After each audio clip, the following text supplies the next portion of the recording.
watched some clips. We were watching some clips. Actually, one of them, this first one was sent to us, and then we kind of went down a rabbit hole a little bit. But this was a Dave Ramsey clip, and it's about 401k plans and are they a good idea? But the other thing about it is when you're looking at your retirement plan, there's a lot more to it than just, should I have a 401k? Yeah, you should have some savings, but you also have to factor your Social Security, your pension, all that stuff, right? I want to look at this. So this is the Money Guy show. We've covered them before. And it looks like they've given up on their kissing Dave Ramsey's butt thing. Oh. Well, and I think what it is because Dave Ramsey's targeting lower income people. So he's more about selling products, right, and advertising. Right. As where the Money Guy show guys, they have their own firm, and you have to have at least $500,000 to invest with them before they'll sign you up as a client. So they're used to upper middle class. So take that in mind when they're giving you retirement advice, who they're used to talking to. They're used to talking to people that are making over $150,000 a year. So we'll go through this and we'll criticize it a little bit, but I wish they would say this, but they never say it in this video. But we'll watch a few clips from this. Yeah, it would make things much more clear for the audience. So, you know. Yeah. Remember, these guys jabber a lot, so we're going to skip around. Let's kind of move into the 50s. Okay. This is what I'm quickly approaching. The celebration or panic. Here's what I think is interesting on this is that I didn't bring this up in the 40s because I didn't want to be the downer of the situation. But he's talking about your age 50. So they're going to talk about retirement strategies when you're around 50. So let's skip ahead to their little chart deal here because they drive me crazy. They just look. It's 2 minutes of cash flow in your 50s, and you think about your kids. The idea is that we ultimately want our kids to fly out of the nest. We want them to be able to become self-sufficient human beings on their own. Well, in our 50s, maybe the first time that we're faced with this. How much do I help? How much do I not help? How do I help them get on their feet, but how do I not prop them up? When you have adult children, the goal is to get them to the level where they don't have any economic outpatient care as soon as possible. Because one of the things that can be absolutely detrimental to your retirement well-being is your kids never actually getting out of the house. Yeah, I mean, this is one of those. I was having a conversation with my daughter, and she was kind of rebuking something I wanted to do for her. And I said, look, I said, you're fighting me over the wrong things. I said, if you want to do me right in the long term, I said, don't be part of that horrible statistic. Because I said, everybody gets focused on the first time you're a millionaire, 80% of these people are first generation. The only way that possibly could be true. And that's actually not true. It's not 80% of millionaires are not first generation. Not in the sense if you factor in inflation. Right? Because if you look at let's say like Dave Ramsey is a great example. He'll tell you about, my father was never a millionaire. And my father only made $27,000 a year when I was growing up in 1972. Well, $27,000 a year in 1972 is the equivalent of like $180,000 today. So no, your father was a fucking millionaire by that day's standards. So that's a lie. The other thing about it is when you're talking about kids, why is it that a lot of kids are living at home now? Could it be because wages have been stagnant for the last 30-something years? And they just finally started to grow in the last, year and a half, 2 years? And the cost of living in every single way has gone up. Everything from prices of milk to gasoline, any transportation costs, housing costs, whether you rent or buy, all of it. Yeah. Yeah. So let's look at this. I'm going to show you this article real quick. So I think they're missing kind of the bigger point here. Yeah. So half of young adults are still living with their parents, according to this survey that they did, right? So the nest is not getting empty. Nearly half of all young adults are living with their parents. About 45% of people from ages 18 to 29 are living at home. This was Bloomberg. And it was the thing that Bloomberg noted is this is roughly the same level as it was in the 1940s. What was going on in the 1940s? We were just getting out of the Great Depression. And then we were World War II. So people were not doing real well financially. So that's So what does that tell you? This is an economic situation. This is not your kids are lazy kind of thing. Not in some cases, but but not in most of these cases.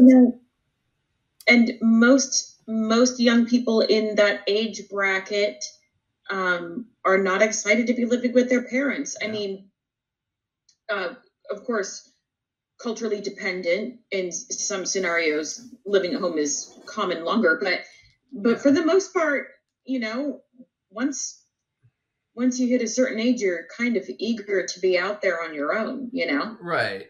So the thing they did was this. So just to give you an example, what they pointed out in this article, which I thought was the most important. According to the survey, the main reason for returning home was to save money, and many saying they can't afford to live on their own.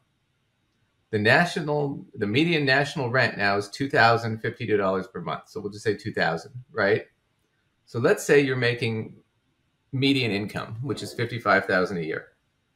After tax, that leaves you $3,600 a month. That means after you pay your rent, you've got $1,600.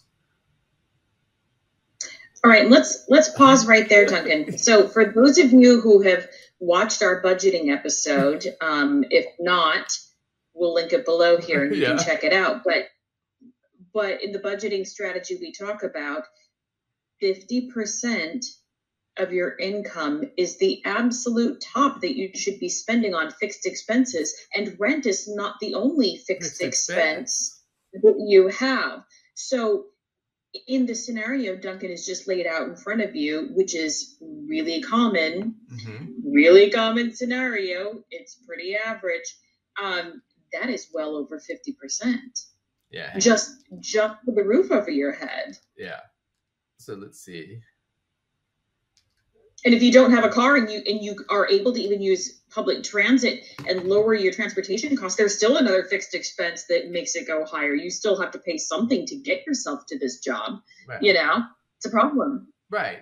Most cities have whatever it is, $150 or $200 a month. You pay for a bus pass or a train pass or whatever it is. It depends on your city. But then you got to factor in, okay, we haven't factored in your water, electricity, garbage. We haven't factored in any student loans or regular bills you have to pay, cable, phone. Cell phone bill, grocery bills, car. If you're a car person, add several bills onto your life instead of the one public transit bill, Yeah, and we did that before too. We figured what was almost 80% of Americans need a car just to get a job. Just the way our country is laid out. So now it's an impossible scenario, right? And this is the median rent versus the median income, right? So we're not like fudging the numbers here. We're being as generous as possible. So to sit there, a lot of it is just they're doing that, but a lot of these kids are not. I mean, the difficulty they've been talking about mostly is not just what did they say? So young adults are embracing their choice. 40% reporting feeling happy to be living at home. 33% said they felt smart for making the choice to live with family. 87% of people in this survey said people shouldn't be judged for living at home. Why? Because that's sort of the situation. And if you've ever lived in a place like Hawaii or New York or in other countries like Puerto Rico or Mexico, it's not uncommon to have 3 generations living in the same house. Right, because the economies of those particular places always, well, I shouldn't use absolutes, but are mostly lending to that need anyway. Right. Even when it's not an economic downturn. But then you take into account some of the economic difficulties we've had on a broader scale in recent years, and you absolutely see numbers like this. Yeah, and so the thing about that is that they're saying it can deter your retirement. It can if you're letting your children take advantage, or you're giving your children money all the time or something like that. That's when it can be a problem. On the other side of the coin, I know clients that, mom and dad retire and move in with them, or they work something out together because now rent is feasible, right? Because if you're splitting rent between 2 people or 3 people, now it's a little bit easier to get by. Listen, I'm sure plenty of people are going to want to throw some darts at me here. Thank goodness I'm behind a screen right now. But listen, if you're moving in with your parents to save some money, help your parents save some money too. Throw them a little money so they can save some money, and they're already saving you some money. You can have cheaper rent. They can save a little more money. It can be a win-win. And parents, don't be afraid to say, yes, I'm so happy to help you out, but you're going to also have to help me out too, because you're going to have to contribute. There's nothing wrong with it. They're adults. Yeah. So let's think of our situation. Your median income, you've got your $3,600 in take home. You can't afford $2,000 a month in rent. So you work out a deal where it's like, okay, well, I'll stay at home and I'll pay whatever $800 a month in rent. And I'll figure out my own food and meals. Right. Now you've just saved a ton of money and your parents are getting an extra $800 a month. Right. It's a win-win. Yeah. It has the possibility of being a win-win, but you have to work it out. Yeah. This puts into my territory of the mindset of money. This is where a conversation needs to happen. And people are afraid to have those conversations because there's this mindset of what helping your kids looks like, right, or what moving back in with your parents looks like, right? There's this sort of story that we've told ourselves around it. And we just have to be willing to talk about it because it has the possibility to be a win for everybody. Yeah. So I think they're being a little Debbie Downer on this, but I think they're assuming that your kids are staying at home, so you're paying for everything. And they're just hanging out playing Fortnite all day or something. I don't know what they're thinking. But that's once again, I think they have their certain assumptions because they're used to a certain kind of client. And that's where I think they kind of screw this up, is they're not thinking about, well, from the bigger perspective, if you're a client who has a lot of money, you don't have to worry about your retirement or anything like that. And yeah, having your kids stay at home is just a burden because you don't need any help from them. Right, Lincoln, I'm sorry, I'm backing up over here because I'm half expecting one of our viewers to type in the comments.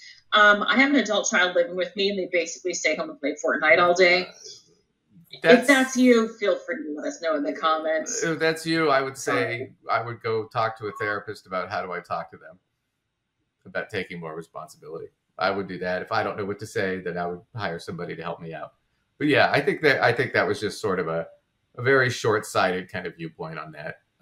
So let's see if we can skip to the next part of the pyramid, because it takes them forever to get anywhere. And I plan them like at accelerated speed here, and it still takes them forever.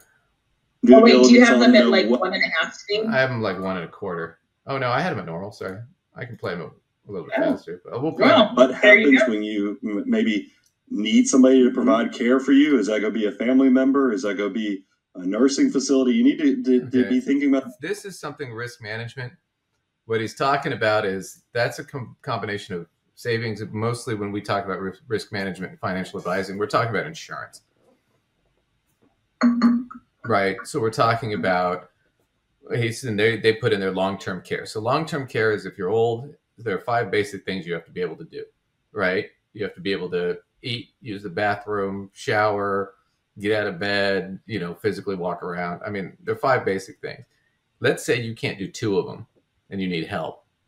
You can buy long-term care insurance. You can attach those to life insurance policies, stuff like that, if that's something you're interested in. But it's something you should talk to a financial advisor about before you start buying a bunch of insurance products. So, I mean, I just want to clarify that there's that. Health insurance is important, making sure your Medicare is all taken care of, especially when you're older.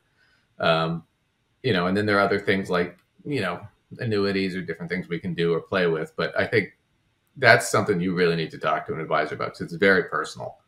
And it's going to be very, very different depending on who you talk to. So let's see if they get to the next one.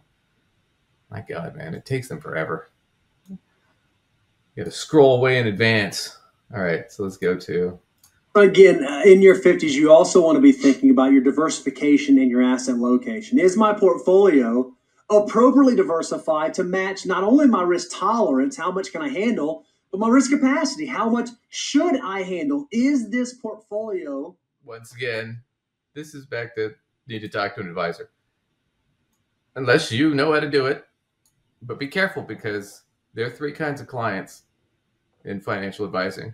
There's the client that doesn't know what they're doing, that you have to explain things to, and they're great. There's the client that knows what they're doing and doesn't want to deal with it, and they just leave it to you. And they're great, except for they never call you back because they just assume you're going to handle it. And then there's the third client, which you avoid like the plague. It's the client that thinks they understand it, but only knows it well enough to F it all up. Yeah, don't be number 3, guys. Don't be number 3. That's the guy who calls you like 5 times a week. Should I invest in Bitcoin? No. You're 60. No. All right. So when they go to this with tax planning, I wanted to cover this a little bit more because we were talking more about retirement accounts earlier. So he's talking about Roth retire conversions. Early before a traditional age 65, and you're able to do things like Roth conversions in lower tax brackets so that you minimize the tax you pay over the long term. There are also some key. So here's the thing about these accounts. Roth versus traditional, the investments in the account. And I have a little slide. The first thing when you pick these investments in these like 401ks and stuff like that, it's a little different when you get an IRA. You really should get, because when you get to like 59 and a half, you're going to start moving, even if you're still working, you're going to start moving money out of your 401k into an IRA. And ideally, you're going to hire somebody to manage it if you can. Most advisors are fee only. There are a lot of advisors like me where I don't really have a minimum requirement. These guys require that you invest a minimum of $500,000 with them, with their firm. I don't really have a minimum. It's mostly just, do you irritate me or not? I mean, you know what? It is worth its weight to work with people that are enjoyable to work with. Client number 1 or client number 2.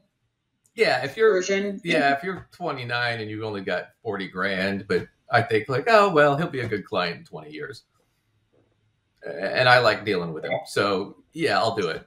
And I'll charge you my basic 1% fee, so you pay me 1% on that, right? But my goal is to make you more money because then I want to get my fee. I want my total amount for my fee to go up. But you need to pay attention to the fees, not just from your advisor, but the fees on the funds within the account. So that was the thing that I was kind of joking about with the whole thing with growth and value with Dave Ramsey, because he doesn't understand that concept either. Because that's the big important thing. So what I did was just gave a simple example. And I'm assuming 10% growth per year on an account, and you're investing $500 a month. Okay? And the fee on account 1 is 1% for the mutual funds. You're getting charged 1% a year. But you can also get really cheap, like mutual funds and ETF funds that are only charging you 0.1% a year, which is a tenth of that. And so what I did was I took that just to give you guys kind of an example. So if I invest my $500 a month in the 1% account versus the 0.1% account, after 10 years, I'd have paid $4,300 more in fees, right? I'd have $98,000, $798 in my 1% account. I have $104,000 in my 0.9% account. And the difference would be, because there's growth on the money, right, each year. So my growth difference would be $5,700. So I'd have $5,700 more in the lower paying account. And the difference in percentage would be I'd have 5.8% more money. This starts to, grow and grow and grow, and it's exponential. So after 20 years, I'd have paid $23,000 more in fees total for 20 years. Account 1 would have $330,000. I'd have $372,000. So I'd have $42,000 more, right? And I'd have grown the account 12.8% more. After 30 years, if you go through that same scenario, I'd have paid $76,000, roughly more in fees. I'd have $874,000 in the account versus the cheaper account, which would have been $1 million. Right? So I'd have $188,000 more after 30 years. And I'd have grown the account 21.5% more. And let's say I started when I was really young, like I was 25 and I invested for 40 years. Now I'm 65. Well, if I had gone with account one, I'd have paid $207,000 more in fees over that 40 years. The total in the account would be 2.15 million. The total in the second account would be 2.8. So I would have a difference of $682,000 more in that account. That account would have grown by almost 32% more. Huge. The difference is so huge there. So pay attention, especially when you're young. What are the fees on these accounts? And you got to remember, on mutual funds, they'll give you the expense ratio, the expense fees, but mutual funds also have to pay internal taxes, where ETFs don't. Mm-hmm. And you got to, they have higher management fees, and sometimes they have load fees, things that ETFs right, don't. You definitely want to look and see if it has a load. Yeah. A load is a type of fee you want to look for too, and there are some that have no load. Loads, which are better. Which are way better if you can get into something with no load, because you know what? I got put into something that had a front end load, and I started off 5% down with my money, and I didn't know. I was in my 20s, just got out of college. I didn't know, and I didn't realize this person took 5% of my money away from me before I even put anything in. Right. So like if you have a actively managed sort of mutual fund, which a lot of them are, most of them are, versus an ETF, which is passively managed, which means the guy puts the money in and maybe rebalances it once a year. As where a mutual fund, they're making trades intraday, right? So you're paying a higher fee for that in the mutual fund because somebody's got to be doing that every day. But you're paying higher taxes because they're realizing the gains that year. And then they have to pay the taxes first before they can pay you out. So you're paying more in those accounts. So if you could get something that's cheaper, they basically have the same diversification, the same investments for the most part. This fluctuates a little bit, but they're pretty much, close to close. They're apples to apples, but you're paying a lot less for this one than you are for this. It's like Lacey buys the car and she gets the 1% loan rate, and I buy the same car at the 3% loan rate. It's going to cost me a lot more to pay off the car. It's the same concept. The other thing he's talking about is Roths, and we talked about that before. Roths are great because you never have to take money out of them. You're never forced to. You can die with the Roth and leave it to your kids, and they get that money tax-free, right? So Roths are great. Roth conversions are really popular if you're wealthy and you want to leave estate to your kids. And let's say I have a 401k and it's got $1 million in it, but I only need 500,000 or only want 500,000 out of that. I'd like to leave the other 500,000 to my kids. Well, then what I'll do is I'll convert that 500,000 to a Roth, right? Which you can do, totally legal. And that 500,000 will go into a Roth, and what'll end up happening is that'll continue to grow until I die. And then when I die, it goes directly to my kids, and it skips probate and everything because they're direct beneficiaries. But here's the trick to that. I can't charge the taxes within the Roth. I have to pay them out of pocket. Right? So I have to pay the tax on that $500,000 because I converted it from a traditional account to a Roth account. To a pre-tax to after-tax. So that's $500,000 I have to be prepared to pay taxes on in that year. Right? Or I can break it down over several years. But this is why this is so dangerous when these guys talk about this stuff and they never think about it. So to pull up our handy little tax calculator, I just used the Smart Assets one, which is just a quick, dirty thing. But here we go. So they already have household income. So I just did Salem, Oregon, which is near where I live. Medium household income, about 50,000, right? I just picked somebody who's single. Okay. So your total taxes, well, federal and FICA, and then your total state tax. Let me zoom this in a little bit so you guys can see it better. All right, here we go. So my total tax was here. So, not all that, just that one line. Right, so I paid 22.9% in tax as my effective tax rate. So on my $50,000, I paid $11,600 in tax. That's state and federal and FICA, which is Social Security and Medicare. Okay. But let's say I took and did a Roth conversion and I moved my $100,000 from my traditional to Roth. So we're going to add a 1. So now I actually made $150,000 for the year. So now what's my tax bill total? Wait, I got to hit enter. There we go. Now I paid 33% in tax. I paid $49,900. I only made 50. The other 100 was a conversion. So now I'm screwed. This is why I always get kind of tweaked with these guys. Is it's like they never clarify. They're talking to people that have a lot of assets and money. Right. So I can say there is a family member I have that in the years before they retired, they were doing these conversions, but they were very, very specifically working with their CPA to be very deliberate in how much they were converting at any given point in time, because you have to be very careful. As you just saw via that calculator, those numbers can get you quite the tax bill very quickly. So, this is not one size fits all advice. Oh yeah, do a conversion. They're great. Okay, they can be, but you have to be very deliberate, and you have to work with your tax professional to help you make sure you do something you're capable of paying the taxes on. Right.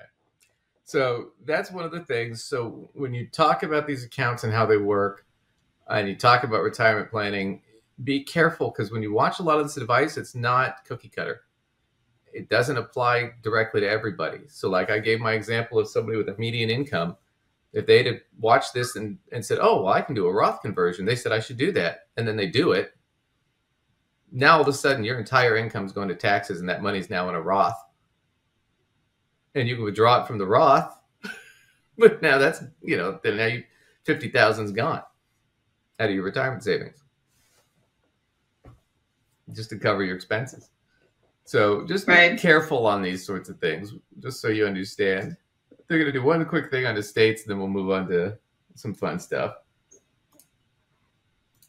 So that you don't accidentally trip over a tax tripwire that you don't want to trip over. And that leads to estate planning, which this is one, kind of as a carryover from the 40s, and the fact that you're getting complicated at this point. I don't want you to overlook it, because you're going to need time to process, because this is going to be the decade where you're likely going to see words like revocable trust, healthcare directives. You're going to need to have some pretty big discussions with loved ones on what this means for the future. Asset titling. I mean, there's huge mistakes I see people make where a parent will just slap them on an account statement, or, just go down and add them to the deed of the real estate. These are mistakes. You need to actually have a plan. Don't be in a reactionary standpoint where you're playing defense, where when you find out you maybe get a health thing that's scary. Yeah, that's just general planning stuff. But the whole thing about, I wish they'd have gone into this, because this is really useful to know. What is a revocable trust? Exactly. They don't explain it. Now, it makes a lot of sense for certain people. For certain people, it doesn't. Like, for example, I'm an only child, right? And, for my mother's situation, I mean, I'm next of kin. It's just a simple will. At the end of the day, it's like 3 pages, and it basically sums it down to my kid gets everything. And if he's dead, then distribute it to the rest of my family. I don't care. Right. That's basically it. But there's not much to it. Now, if you had a lot of assets and money, and you were trying to make donations to money, or you had situations where, let's say, I don't trust one of my kids. Like, I have 2 kids, but I have 1 kid that is a total flake. And I'm like, well, I don't want to give him, or her, whatever it is, $400,000, $500,000, but they're just going to blow it and be stupid.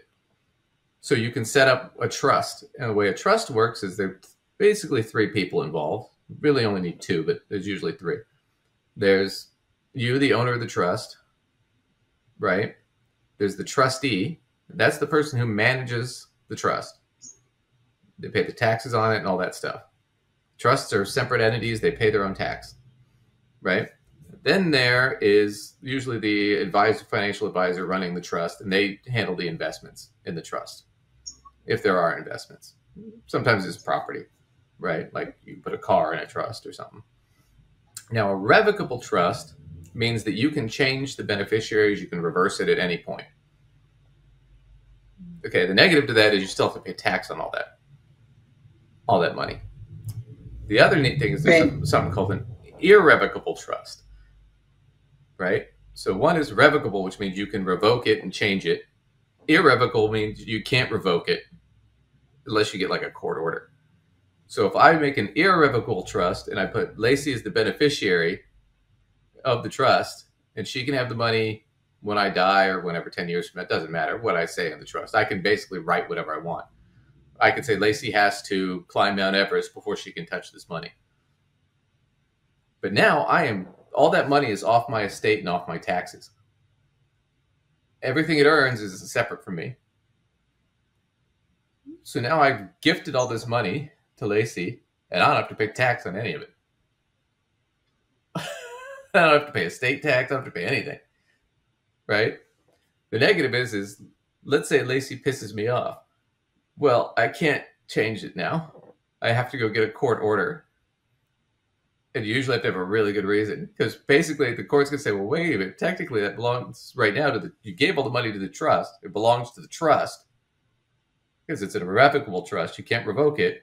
And that trust basically says at some point in the future, all this belongs to Lacey. So sorry, Duncan, you can sit and spin.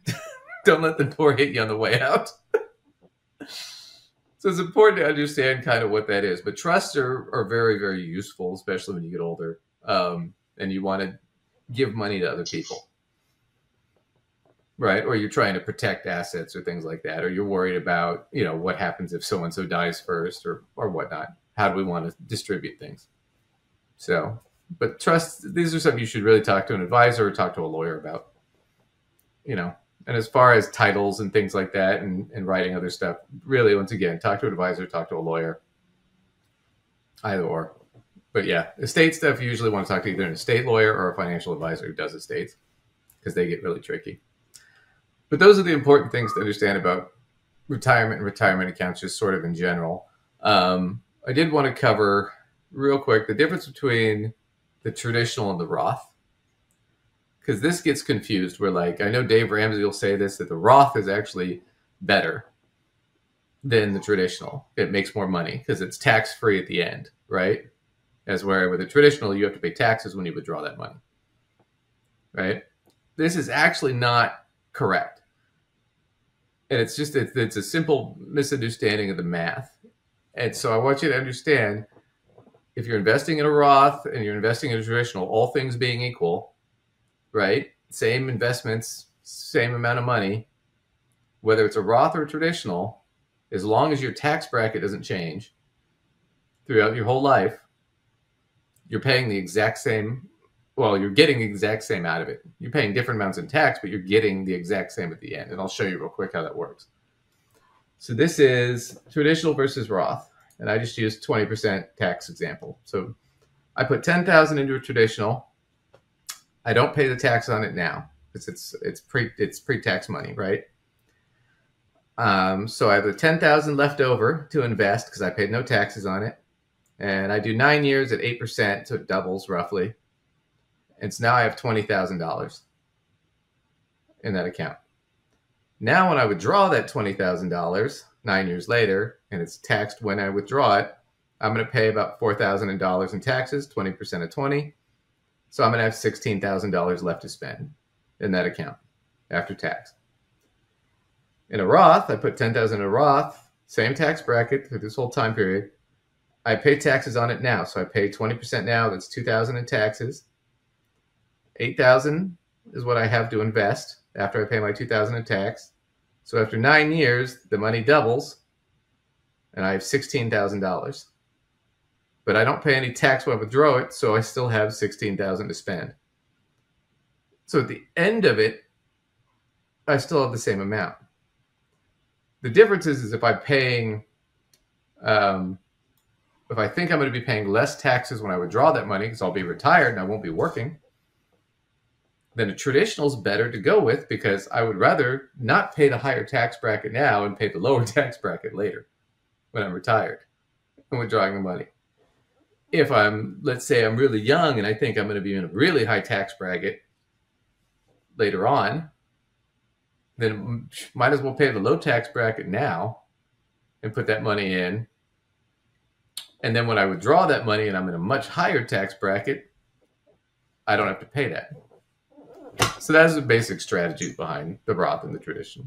But I think people confuse them. I mean, one isn't necessarily better than the other. Traditional is typically the one most people go with because they're typically going to retire and make less money and be in a lower tax bracket. So it makes more sense to pay the lower taxes. So there's also an element of personal preference too. Well, I mean, when do you prefer to be, dealing with this? Because if everything is going to roughly stay the same, do you want to, like, if you anticipate your tax bracket being similar, then it doesn't matter. Do you matter. want to deal with it now, or do you want to deal with it later? Yeah. I'm very much a deal with it now kind of person. I prefer Roths because I want to just front load all that sort of stuff and not have to deal with tax man later. But understand what that actually means before you make a decision. Right. But yeah, I mean, but in the reverse case of Lacey, where all of a sudden she's retired and now she's in a much lower tax bracket, she'd have ended up paying a lot more and be getting less out of her return. But that's the risk she's taking with that investment, as opposed to if I'm in a situation where I'm doing a traditional and then I end up being in a much lower or much higher tax bracket later on because, I don't know, I win the lottery or something. Well, now I got to pay more taxes on that money, so I lost the total, right? So it could go either way. But the thing is what do you anticipate? And I will tell you, 9 times out of 10, probably more than that, you're going to go from a higher tax bracket to a lower one in retirement because you're not going to be working as much or at all. So that's just things to think about going forward. But like I said, all things being equal, you're going to get the same amount either way you spend it.